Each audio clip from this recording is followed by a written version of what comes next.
இப்போ நம்ம வந்து என்ன பார்க்க போகிறோம் அப்படின்னா, தொங்கு சட்டப்பேரவை என்றால் என்ன அப்படின்னு நான் நெட்டில் அடிச்சிருக்கேன். அதில் என்ன வந்திருக்கோ அதை தான் நான் வந்து ரீட் பண்ண போகிறேன். ஸோ அதை பற்றி ஒரு ஐடியா எனக்கு என்ன தெரியுமோ நான் அதை ஷேர் பண்ணுறேன். ஃப்ரெண்ட்ஸ், ஏதாவது தப்பு இருந்தால் நீங்கள் வந்து கமெண்ட் பண்ணுங்கள். தேர்தல் முடிவுகளில் எந்த ஒரு தனி அரசியல் கட்சிக்கோ அல்லது தேர்தலுக்கு முன்பாக அமைக்கப்பட்ட கூட்டணிக்கோ ஆட்சியமைக்க தேவையான அறுதி பெரும்பான்மை கிடைக்காத நிலையிலேயே தொங்கு சட்டப்பேரவை ஹங் அசம்பிளி எனப்படும். அதாவது என்ன சொல்கிறாங்க, இப்போது 100 எம்எல்ஏ வந்து மொத்தமாக இருக்காங்க ஒரு இடத்துல. அதில் வந்து எத்தனை பேர் கிடைச்சா நமக்கு வந்து ஆட்சி அமைக்கலான்னா 50-50, அந்த 50 அபவ் இருக்கணும். ஸோ 51 எம்எல்ஏ யாருக்கு இருக்கோ அவங்க வந்து என்ன பண்ணலாம், ஆட்சி அமைச்சிக்கலாம். இப்போ வந்து 51 எம்எல்ஏ யாருக்குமே இல்லை. ஈவனாக இப்போ ஒருத்தங்க வந்து 40 எம்எல்ஏ வச்சுருக்காங்க, இன்னொருத்தங்க 20 எம்எல்ஏ வச்சுருக்காங்க, இன்னொருத்தங்க 30 எம்எல்ஏ வச்சுருக்காங்க, இன்னொரு 10 எம்எல்ஏ தனியாக இருக்காங்க.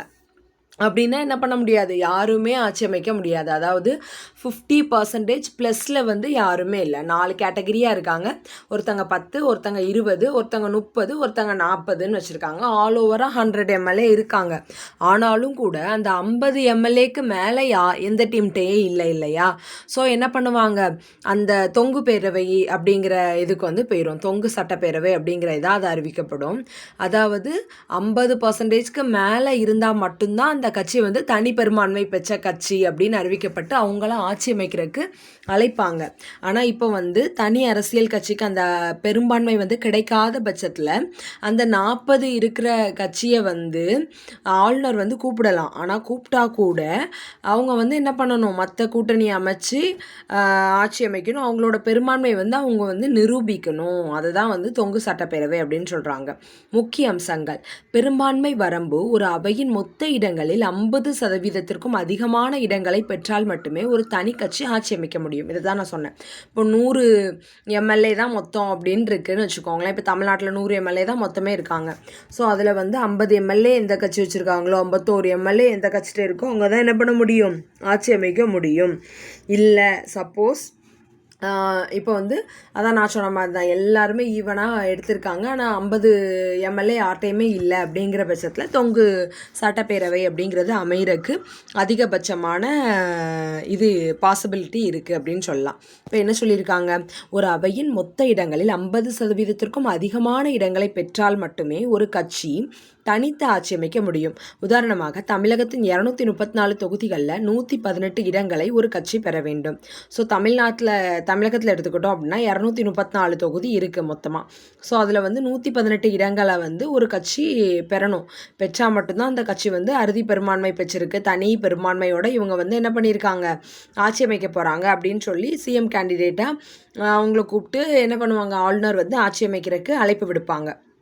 அப்படி இல்லை, எல்லாருமே ஈவனாக கொஞ்சம் கொஞ்சம் வச்சுருக்காங்க. ஆனால் இந்த 118 தொகுதி அப்படிங்கிற தொகுதியை எந்த கட்சியுமே அட்டைன் பண்ணலை. ஒரு கட்சி 110 வச்சுருக்காங்க, மீதி எல்லோரும் கொஞ்சம் கொஞ்சம் டிஃபர் ஆகி வச்சுருக்காங்கன்ற பட்சத்தில் அறுதி பெரும்பான்மை யார்ட்டையுமே இல்லைன்ற சூழல் வந்துடும்.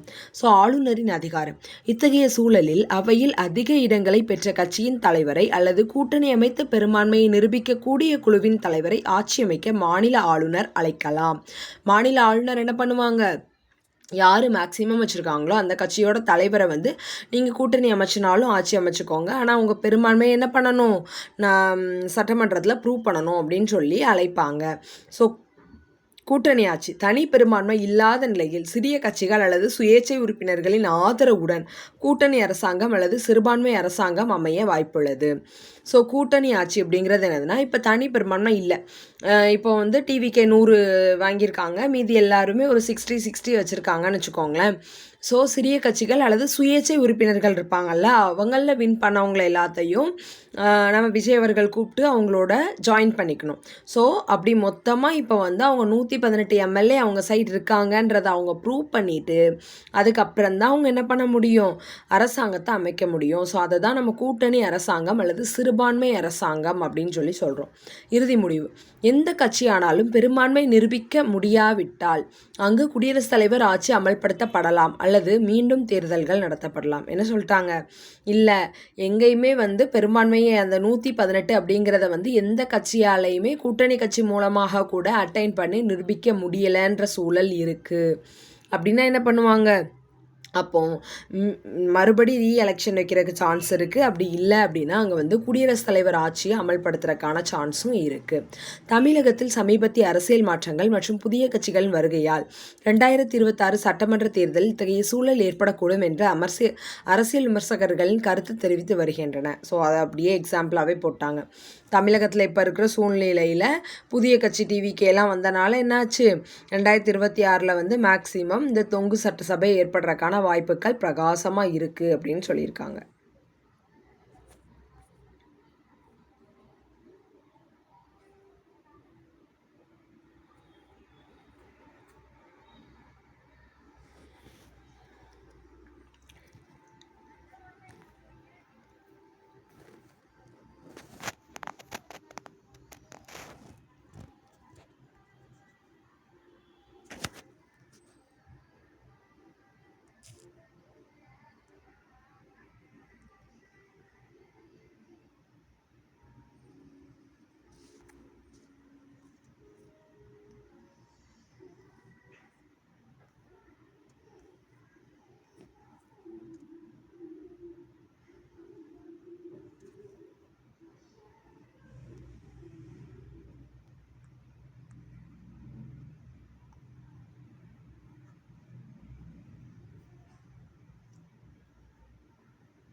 இப்போ தமிழகத்தில் வந்து தொங்கு சட்டசபை வருமா அப்படின்னு சொல்லி கேட்காங்க. ஸோ தமிழக சட்டமன்ற தேர்தலில் எந்த கட்சிக்கும் பெரும்பான்மை கிடைக்காத பட்சத்தில் தொங்கு சட்டசபை அமையும். 118 இடங்கள் தேவைப்படும் நிலையில் ஆளுநர் பெரும்பான்மையை நிரூபிக்க அழைப்பு விடுப்பார். அப்பொழுது சிறிய கட்சிகள்